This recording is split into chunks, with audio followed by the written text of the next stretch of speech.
MR Studio, MR Studio.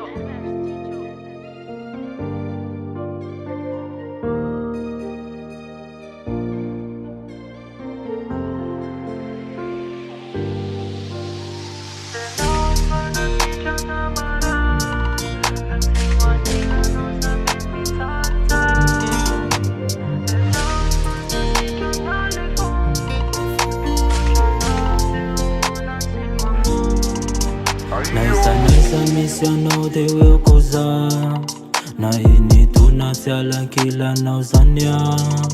ifanandalo sidra marontsika ro fa mboly anao nanakatonany fo na de betsaka mitsara kotranao fa randiky teza tsy alankelanao efa ianao nanakatonany fo randivoatsika olambanako na de betsaka mitsara kotranao fa randiky teza tsy alankelanao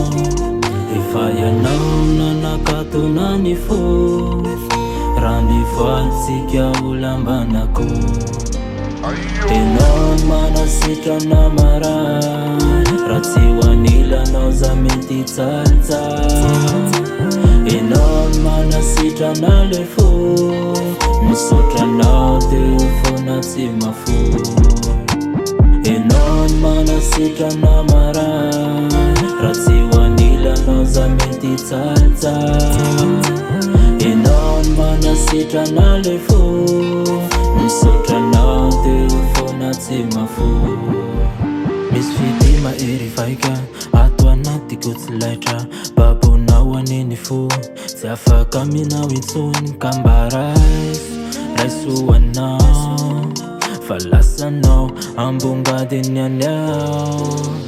tsika senao itambatreray sasenao ikalairay teraka dimy sy fara amizay fenatsika lasa ilay tsika senao itambatreray sasenao ikalairay teraka dimy sy fara amizay fenatsika lasa ilay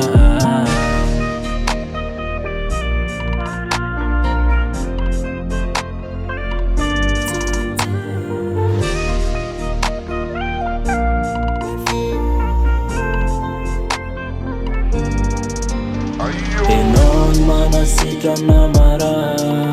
raha tsy hoanilanao za mety tsalitsaly enao manasitrana le fo misotranao de fona tsy mafo enao manasitrana maray raha tsy hoanilanao za mety tsalitsaly enao manasitrana le fo misotranao de fona tsy mafo MR Studio, MR Studio.